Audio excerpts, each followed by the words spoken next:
parallel thread. I'd like to meet someone, and they said, like, if you come through Germany, stop by. And I said, okay, well, on my way to India, I'm gonna stop by Daimler headquarters and talk to them, and see if there's any kind of partnership that could be had. This is, I forget the exact. It's right before I gave the IAC talk, so that like it would be that's how one could place it.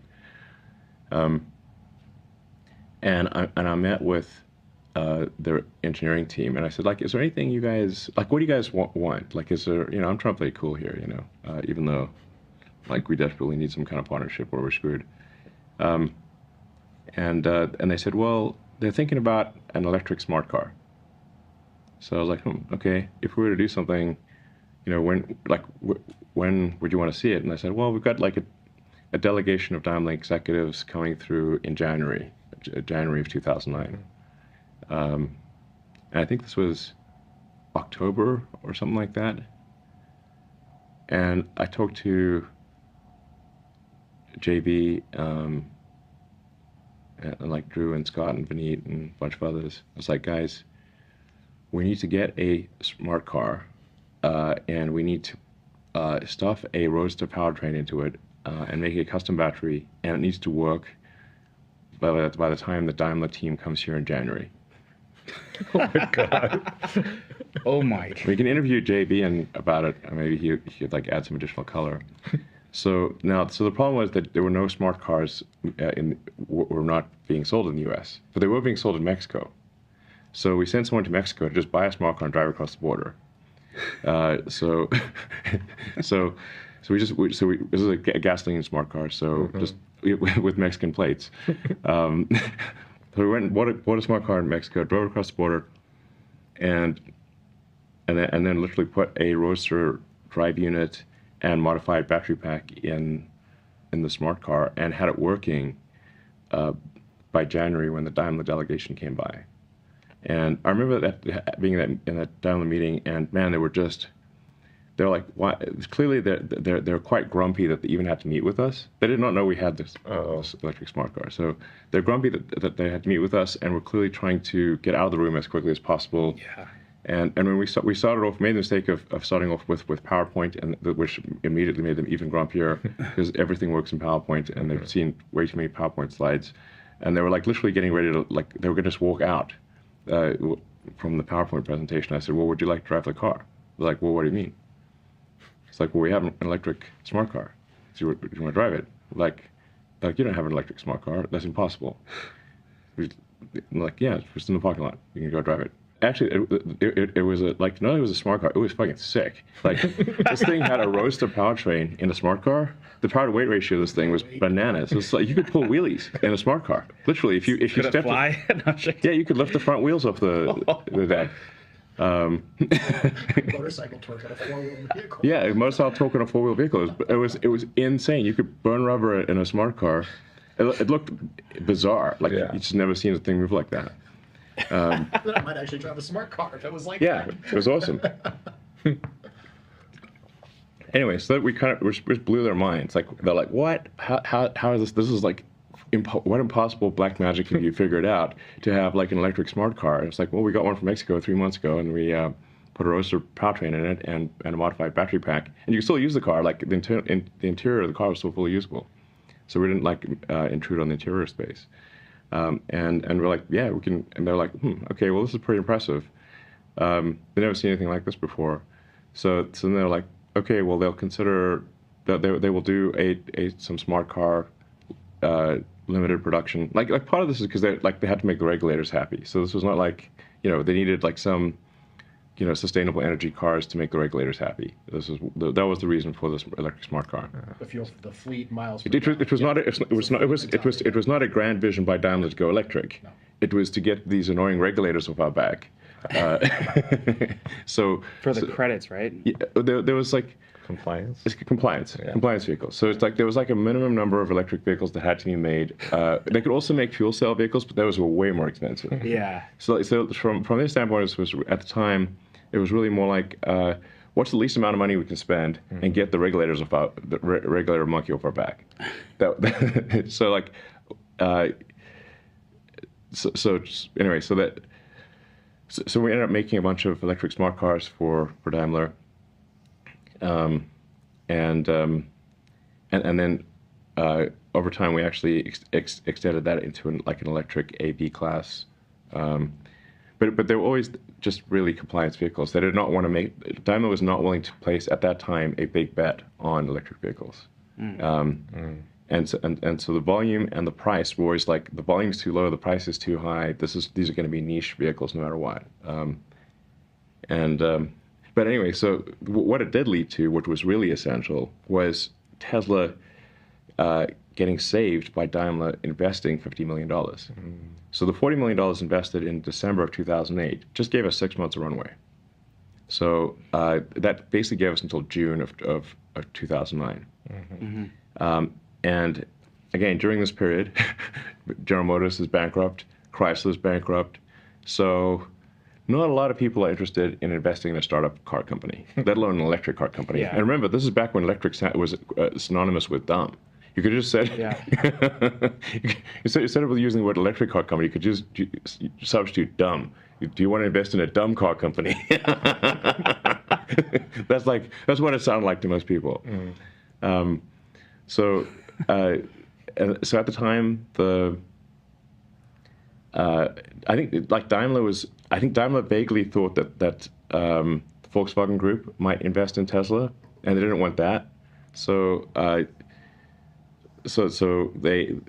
they were essentially to block VW from investing in Tesla, which, by the way, VW was not going to invest in Tesla. I talked to their person, and they expressed some initial interest, but then they went dark on me. So actually, the only investor that was interested in Tesla at all was Daimler, and that was because of the electric smart program. Wow. So they invested $50 million into Tesla at roughly a $500 million valuation. So it worked out. Yeah. You know? 10% or something like that. Yeah, they got 10% of the company. Yeah. I mean, we're really in the weeds here. So hopefully this is interesting to some people. But this is definitely some deep lore war story stuff. So then in 2009, we're also just figuring out how to actually get the Roadster into volume production. Yeah. So we were not able to reach volume production by Roadster standards in 2008.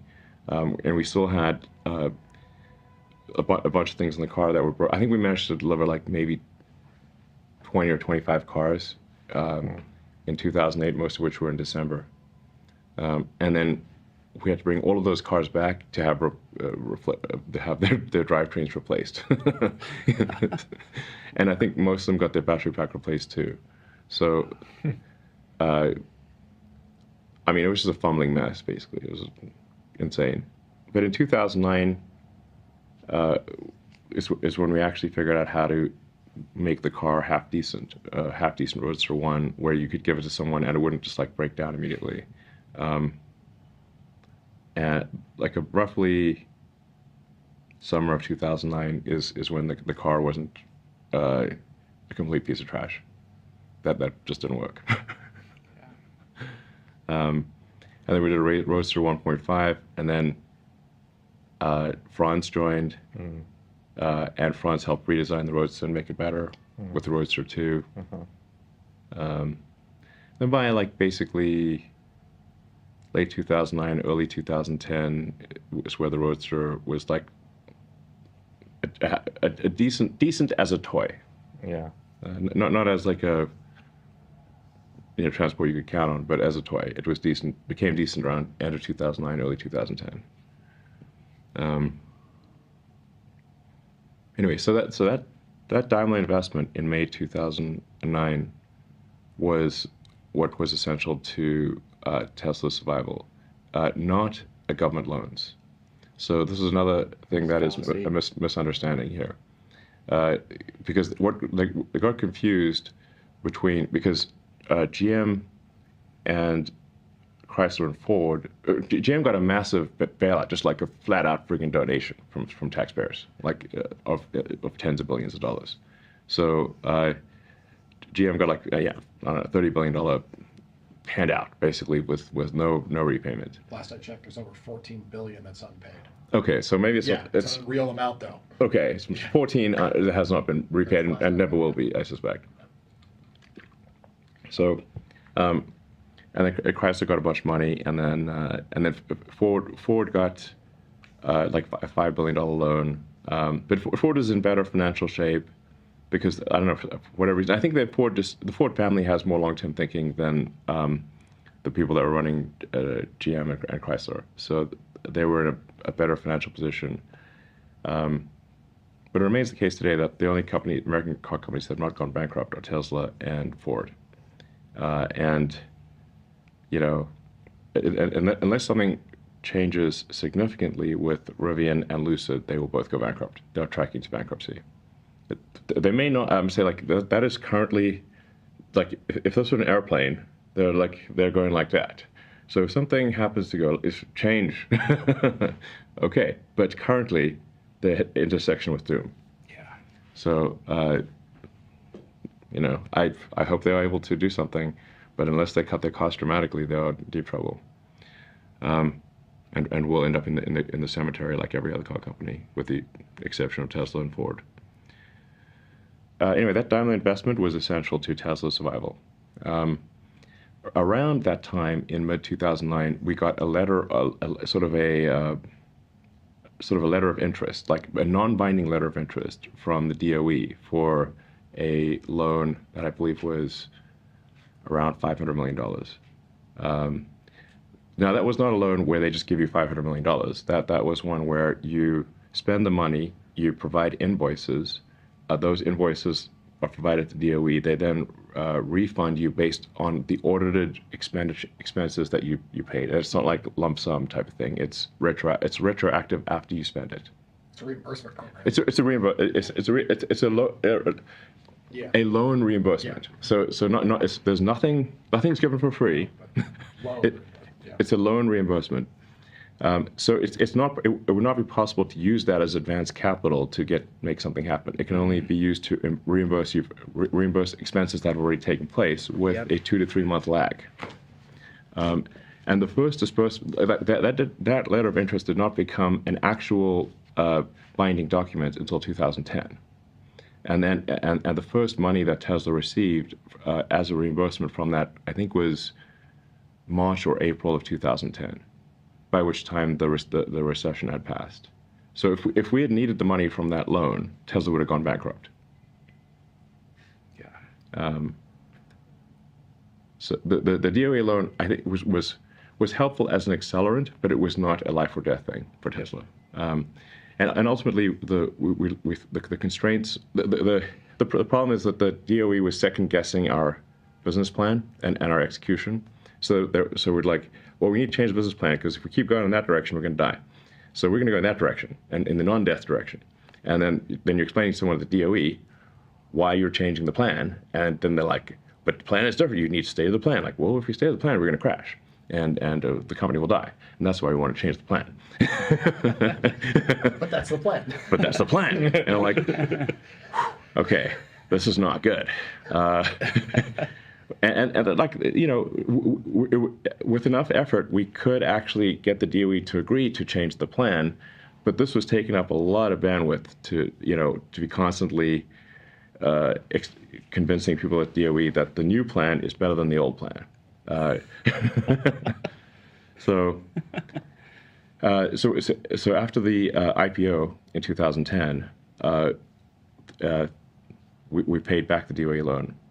That's awesome. And we actually had to pay a penalty. There was an early repayment penalty. So we paid back the loan with interest plus a prepayment penalty. Like, taxpayers made money on the loan.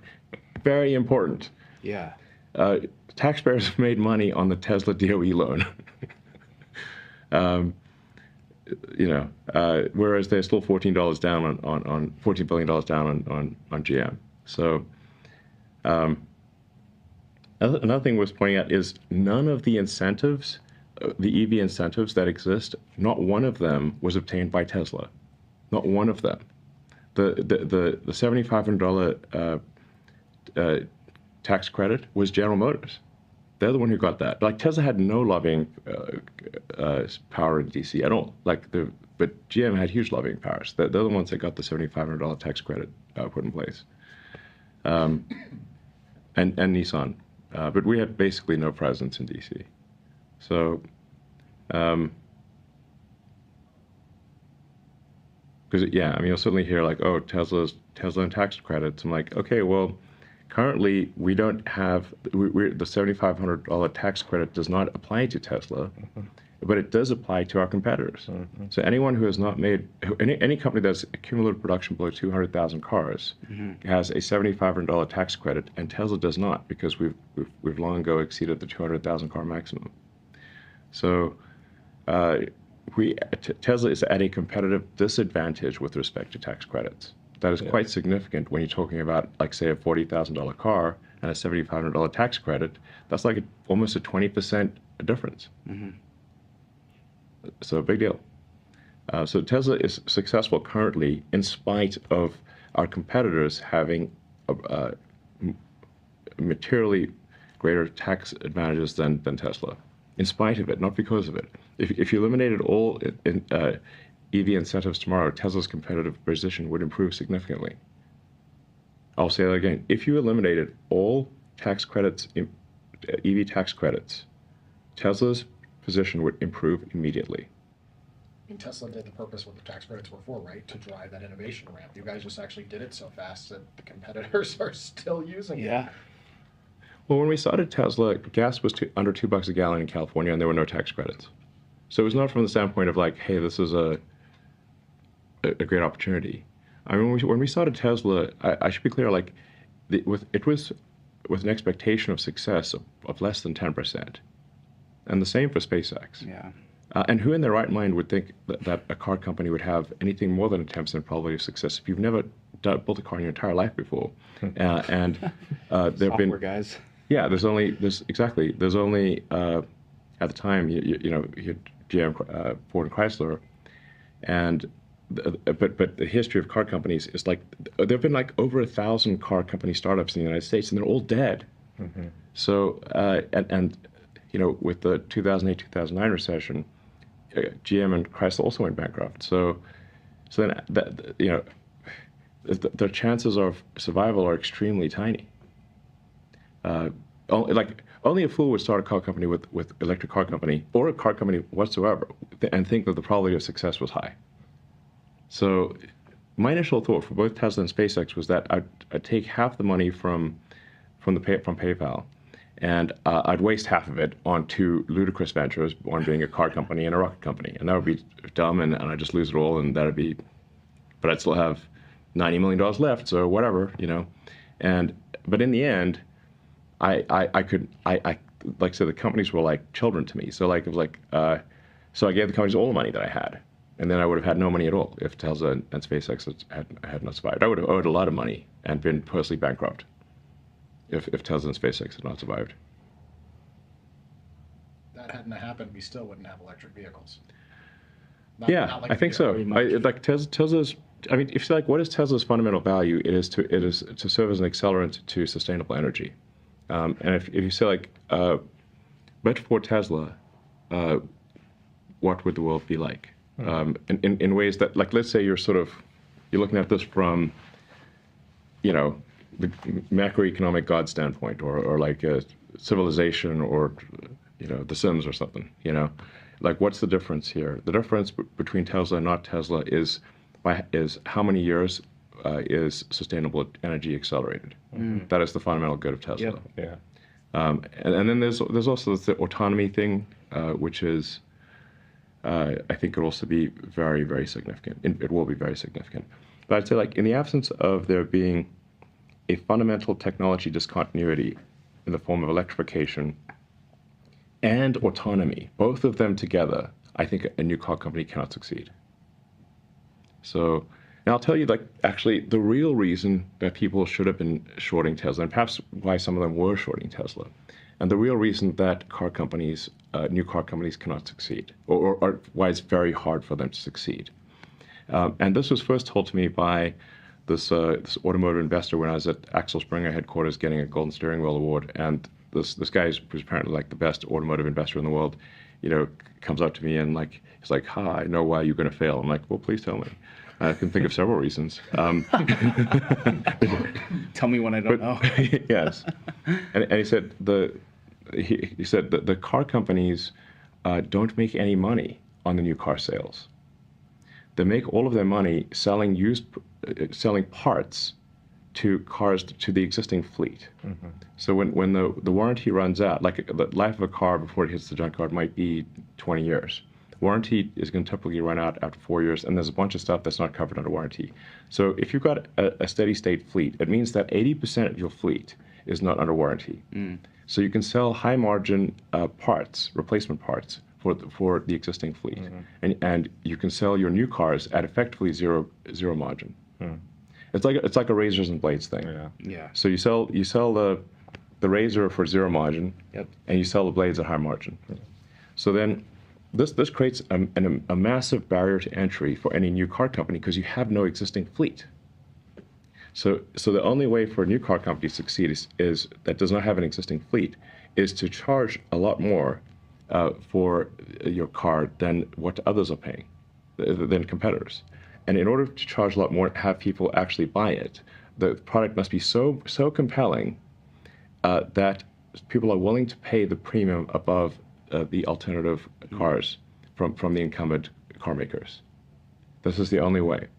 And I think without both electrification and autonomy, this does not succeed. So that is the only way to do it. You have to win on autonomy, and you have to win on electrification, and you have to make the product so compelling that it is worth paying the premium relative to the incumbent competitors. This is a very big deal. Yeah. Very, very big deal. So, yeah. Well, I'm exactly that customer, by the way. I first test drove a Tesla in 2015. The acceleration and all that was cool. The electric was cool. But when I tapped the stick for Autopilot 1.0 and it locked on the road like rails, I went, holy shit, the future's here. And went from a $4,000 car to, at the time, a fully loaded Model S, just opposite end of the spectrum. Mm-hmm. That exact angle was it. And that's gotten so many people that way. Yeah. No Autopilot, I probably still wouldn't be a Tesla owner. Yeah. Exactly. The thing that actually got me, because we're going to get a lot of flack for like autopilot deaths and stuff. Yeah. But let me tell you that, yeah, it's like no amount of statistics can convince people otherwise. They're like, one time. Yeah. But the thing that actually got me to really get a move on with autopilot was that this anecdote illustrates several things, by the way.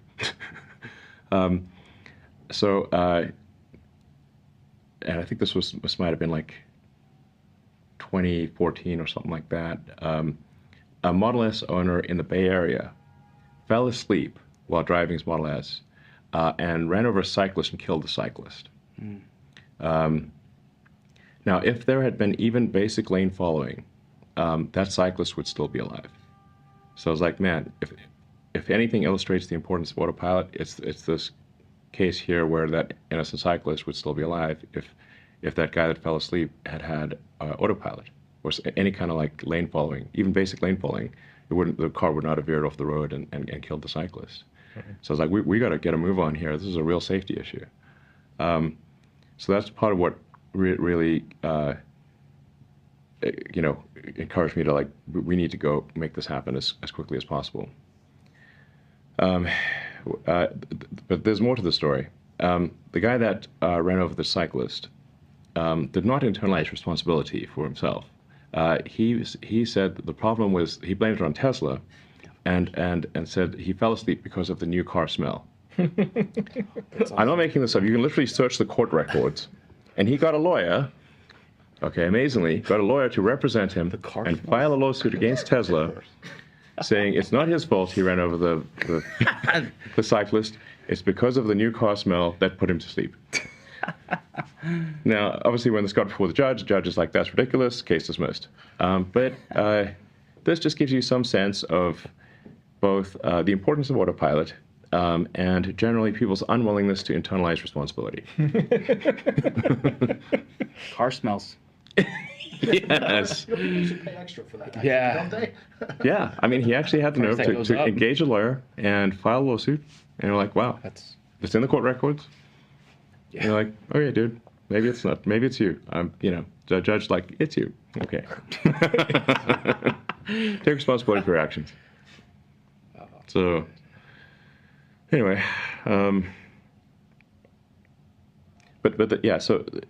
that's why I think like unless some new car company is able to solve autonomy and electrification and make a product that's extremely compelling and reach volume production where with a cost of goods where the cost of the car is low enough that you can charge a price where you don't exceed the affordability limit of people. Like a number of times I've had this conversation with like rich investors on Wall Street. Is crazy because there are two factors at play. One is value for money. The other is fundamental affordability. So these things are often conflated by if somebody has tens of millions of dollars, lives in Wall Street and whatever, they don't understand that they just think about value for money. They don't think about affordability. Like all cars are affordable. If someone just literally does not have enough money in the bank account, they cannot buy the car, even if you rail desirability to infinite. Like we'll just turn the desirability knob. This thing, will transform into a jet and fly you to a private island that it will create by itself. You can make it so desirable that you can just make desirability infinite. But if it costs more than people can afford, they can't buy it no matter how great it is. And so that affordability threshold is very, very important. So it must both be good value for money and be affordable in order to achieve the unit volumes. And where car companies can get kind of painted into the corner of doom is if the cost of the car is so high that they have to raise the price of the car to the point where the price of the car is, and Rivian I think has this problem, so, that they either need to fix it or they're in deep trouble. They raise the price to the point where only a very small number of people can afford the car, no matter how desirable it is. Then at that point, if you cannot achieve a unit volume that covers your fixed costs, you're screwed. Mm-hmm. So, Rivian needs. My advice to Rivian would be to cut costs immediately across the board dramatically, or they're doomed. Yeah. So this applies to any car company. Really. Yeah. As you raise the price, you're sort of the percentage of people who can afford the car starts to drop exponentially. Start getting a car above $100,000. Very, very few people can afford it, no matter how desirable it is. And then you've got to have enough unit volume to pay for your fixed overheads. So you've got to cover your operating expenses. Just checking, see if we can do a time check too if we need to. No, I'm just. A friend of mine is like suggesting that I troll hard drive by posting more memes from them. They're just going to keep stealing their memes and posting them without giving them any credit. People love that. This is the internet. The memes belong to the internet. Yeah, exactly. It's the whole point of a meme. Exactly. Yeah. It's the transmitted pure information. And typically you'll like the meme too that you'll post, and so people know where it's coming from. Memes belong to the people. Yeah. You create your own memes, though, don't you? I saw it create some memes. Your meme king is strong. Thank you. Yeah. Who controls the memes? Controls. My friend is saying I should post hard drive memes and declare that I made it myself. I made it myself. and then tell hard drive to stop copying me. Wow. Well, maybe one day autopilot AI will figure out how to copy them. Yeah.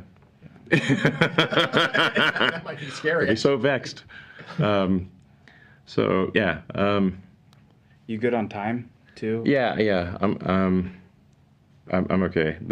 I was just getting little text buzzes, so. But nothing is like the house, something's on fire. Which, by the way, sometimes I do get the text. The house is on fire. The house is on fire. The car is on fire. The dumpster's on fire.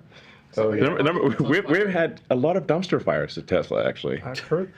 What's going on in Fremont? It seems like a lot of fires there. Yeah, my friends there keep texting me every time. There's a dumpster Yeah. fire there. Literal dumpster fire. Yeah. It's like not a metaphorical dumpster fire. It's literally a dumpster on fire. I just imagine you see the beam of the dumpster on fire floating down the river Yeah. in Alabama. I mean, things like if you have like a lot of cardboard and wood packaging in a dumpster, then or whatever, it's gonna like if it's flammable, it's then somebody, I don't know. Sometimes I think some of these things are some kids having fun or whatever, just like being arsonists, and some of it are just I don't know how these things, like trying to figure out why is this dumpster on fire? I don't know. It's on fire clearly, but how'd the fire start? I don't know. Nobody knows how the fire started. Like dumpster fires are actually not that dangerous, but they're like unless it's indoors or something. But like an outdoor dumpster fire is not intrinsically dangerous. It's contained. Yeah. It's contained. It's like the dumpster's not going to melt or anything. Yeah. So it tends to just be like it creates drama, but it's not like actually dangerous. So currently we get to give, we've all been FSC beta. You guys, thank you, by the way. It's been fun. Yeah, thank you. Testing that. Recently got kicked out, but On long trips, really long road trips, it's me. Yeah. I was on a long drive to San Francisco, and unfortunately, on really long road trips, I have this problem where I'll get the nag thing will give me enough times and I'll disable, and I did like 800 miles across Texas and I'll get tired of it. That's actually not what it's about. We currently get to give feedback for when the car does something wrong. Would it be useful if we got to give feedback when the car did something like really well and really right? Because I have to do great things all the time, but I have no way to like call somebody or mark the video and say, hey, it did this turn incredibly and it's faced well, and like, is there? I mean, like, because I'm assuming the AI is being trained with reinforcement learning as well. It'd be great if we could help give that feedback when the car's like, great job, buddy, like the +1 button or something. I don't know. All input is error. Yeah, all input is error, exactly. Unless somebody missed the feature, in which case no input is error. Like in some cases, we've got like cool features nobody ever used or knew was there, like the Wizards in Winter Dance with the Model X doors, and it's rare to encounter a customer who actually knows about that. Most of them don't know it exists, and then we made it like too hard to do, and it should be the opposite of an Easter egg. It should be like this maximized number of people who know about it, not like minimize it. Actually, I worked at Tesla. I actually shot the video. Oh, okay, all right, great. I tried to get it out there. I think like people didn't translate that to my car can also do this. Yeah, it's true. But still today, I bet probably I don't know, at least 2/3 of Model X owners have no idea the car can do that. you're not talking about the Christmas dance, are you? Yeah. Yeah. Oh yeah, that's like such. Okay. Yeah. It's so obvious to you, but Yeah. it's like done it so much. Most people times, live- my neighbors I ask know. me to move. Right. Like it's great. But I mean, people have never around. seen a car do anything like that. So No, it's radical. Yeah. Yeah. Do you have like a favorite Easter egg or feature that you've put into the cars that this is just your favorite? Well, I mean, I suppose that the sort of Wizards in Winter door dance is my favorite, sort of Easter eggy feature or fun thing that has no value in and of itself, course it does. entertainment. Kids get to dance to it. It's entertainment, but it's like, it's not. It's like an unnecessary thing that's cool. I mean, there was the, tap autopilot 4 times to play more cowbell. Yeah. And then, like people would get, but now that's the one that you could accidentally do, and then your screen turns to like Mario Kart, Rainbow Road. Yep. And You can't turn the volume down. It's full on more candle. You trying to turn it down or off? Yeah. It does it again. Kids can't be sleeping during that time. Yeah. Santa too. I think it's quite a few times people have accidentally, because it is a thing you could just tap too many times. Yep. It's like it's not one of those Easter eggs. It's like one of those like old school arcade games where it's like up, down, left, right. Like it's like just press it 4 times and bingo. So I think a lot of people just accidentally like, what happened? Am I going crazy? Why is the car doing this? My grandpa lost it. Yeah. So that's a cool one. You can change the car to enter 42. Car's name changed to Life, the Universe, and everything. There's the James Bond, where it turns into the Spy Love Me car. That's a submarine car, basically. Yeah. Yep. Is there any undiscovered Easter eggs? Press and hold the phone and it changes to Thomas Edison. Is that my quoting that right? Maybe actually, I'm not. There's a ha ha ha if you want to change the screen to reindeer. Ha ha ha, not funny. Ha ha, not funny. We'll play the song "Grandma Got Run Over with a Reindeer." Grandma got run over by a reindeer is the ha ha, not funny. Yes. Is there any undiscovered Easter eggs in production right now? I mean, there might be. Like, they don't necessarily tell me about all the Easter eggs, But I mean, the thing is that, we can't spend too much time on Easter eggs because we should be. Come on, that should be the entire focus.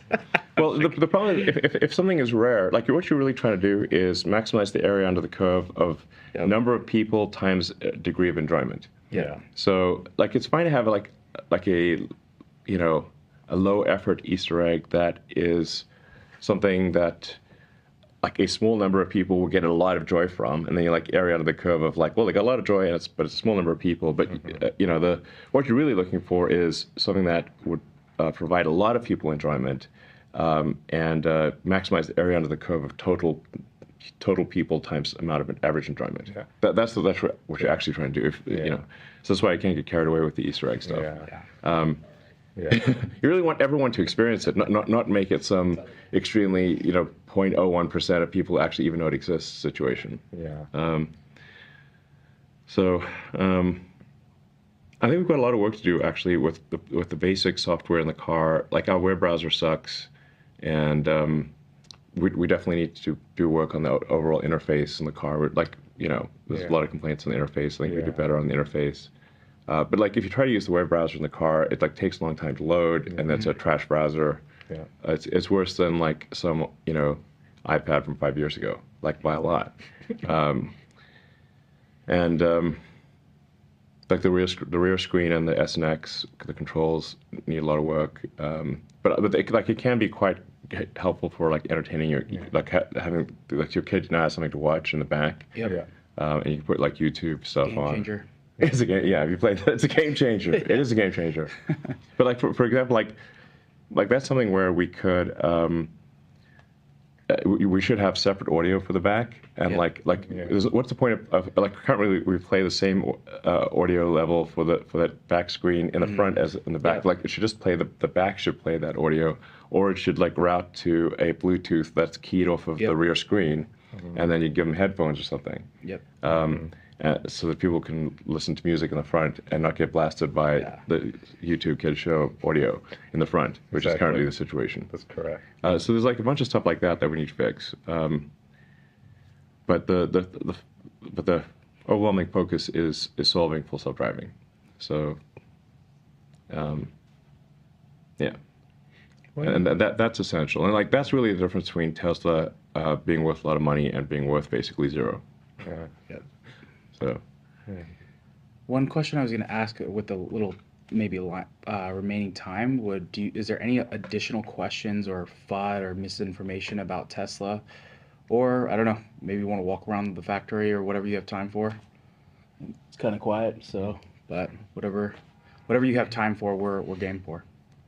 Well, I mean, is there anything we should go over that would be helpful? I mean, I think some of these things are like just like the whole founder thing is like it's like I think fundamentally like even a sort of like kind of a stupid question, because what does it mean to found something? There's some critical mass of inspiration and perspiration, but it's a nebulous number, or it's a nebulous metric to say this person deserves to be a co-founder, this one doesn't. It's nebulous. But I think if you could apply the but for question. Like, but for this person, would the company exist? Or would it have gone bankrupt or not exist in a form that it is currently, or in a much diminished form, or simply not exist at all? And the only two people that you could apply the but for argument to are J.B. Straubel and me. But for J.B. Straubel and me, Tesla would I think never have existed in any meaningful way, and if it had, it would have gone bankrupt. So those are the only two people that the but for argument applies. Maybe you want to go into this here or not. You mentioned, I think, on Twitter very recently about the cold shoulder Tesla and SpaceX and stuff has experienced and the broader, economic and political climate. Do you want to share more about how that's been affecting things? Take this question. I gotta go. How you see that changing as, Tesla expands in the Great Lone Star State? Sure. So, those that follow closely are aware of it. I think you probably are aware of it. So, somewhat of a rhetorical question, I suspect. But I think the general public is not aware of the degree to which the unions control the Democratic Party. One does not need to speculate on this point. Last year, President Biden held an EV summit where Tesla was explicitly not allowed to come, but the UAW was. So now Tesla's made 2/3 of all electric vehicles in the United States. So deliberately excluding us from an EV summit at the White House, but including the UAW, that tells you all you need to know. The reality is the UAW would prefer that Tesla was dead or unionized, but not anything but alive and unionized. And there are no fans of sustainable energy. They have for sustainable energy the entire way. So now at Tesla, far from, Tesla has the highest pay in the auto industry. And moreover, the people that work at our Fremont plant have 5 job offers to work somewhere else. There's negative unemployment in the Bay Area. Try hiring someone in the Bay Area. It's ridiculous. There's negative unemployment. So our challenge is, how do we convince people to stay given the many other opportunities that they have, let alone a union? They're like, what, we don't need a union? I've got 5 other jobs. That's the real reason.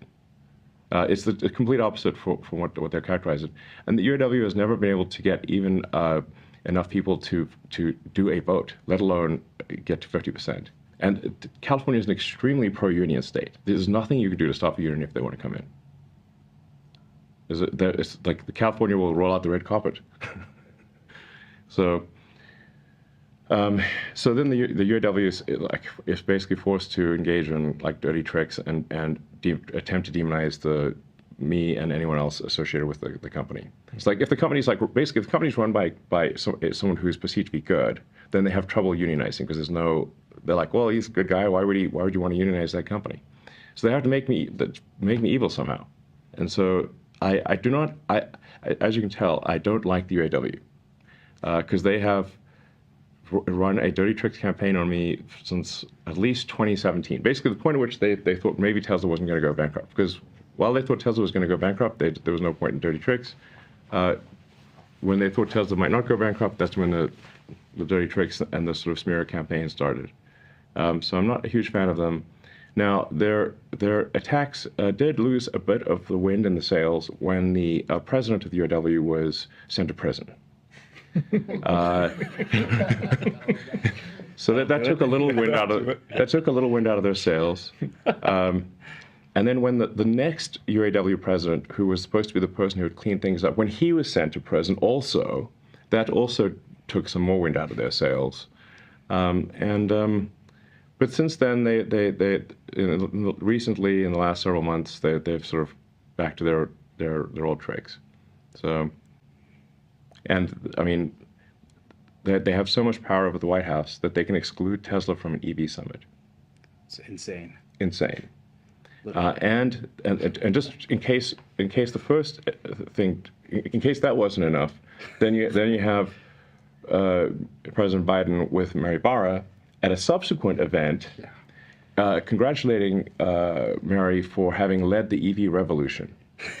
With 26 EVs in Q4 of last year. Exactly. This is it. I believe it was in the same quarter that GM delivered 26 electric vehicles, and Tesla delivered 300,000. like not 26,000, 26. This is not. This is what they said. Like it's not us saying, oh, you're artificially saying their number is low. No, that's what they put in their earnings report. Okay, we're just reading it. Yeah. So like that's like some next level insanity. So.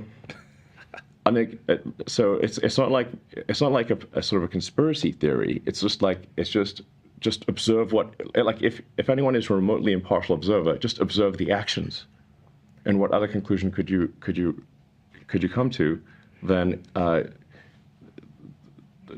current Democratic Party does not support Tesla because it is not unionized. They would rather Tesla was dead than be alive and non-unionized. So, and I think the pressure on this will increase over time. So the more Tesla is successful, the more Tesla is an existential threat to the UAW. And so the more pressure they'll put on the people that they got elected to do harm to Tesla. How's reception been of Tesla moving into Texas? I mean, it's been good. Like, I mean, the thing about building the factory here, that's I think should be noted, is that we built the factory here in less time than it would have taken to get the permits in California. So the typical permitting time for a greenfield in California is 2 years. 2 years, and you're going to get sued by. You're just going to get sued because you're in California. Like, we didn't get any lawsuits here, and we got the factory built in 18 months. It's insane. Yeah. Yeah. Since seeing the factory come online, when I've flown here, I'll get people in the airport be like, "Oh, do you work at Tesla?" They are so excited. That's the general sentiment I've seen. Had a guy while driving down to see Srypt-based stop me. He's a whaleman, but he was like, "My goodness, if this is what they're doing with the rockets, their cars have got to be amazing too." I think it's working. At least for the people on the side of the people. It's like, I love living in California, but the problem is you cannot get things done. So it's like, that's what I mean by like, this is not like, this is simply a description of fact. And ask anyone who's done a large project in California, how long would it take you to get the approval to proceed and pass CEQA in California for a large project? Oh, 2 years, and you're doing well if you do it in 2 years. And you're going to get a ton of people that's going to sue you just for the hell of it, basically. And like I said, we got this built in 18 months. Less time than it would take to get the permit done in California. And when you go back to the fundamental good of Tesla is to what degree are we accelerating sustainable energy, it matters if we get it done now or in 2 years. That explains a lot, actually. Yeah. I didn't think, So we therefore have a choice. Do we get a factory in California and delay progress by 2 years, or accelerate it by 2 years and do it in Texas? Yeah. What is the morally right thing to do? Obviously, Texas. Yeah. Yeah. So and unless like this, California's going to need like a crisis to have deregulation and delitigation. It's just because there are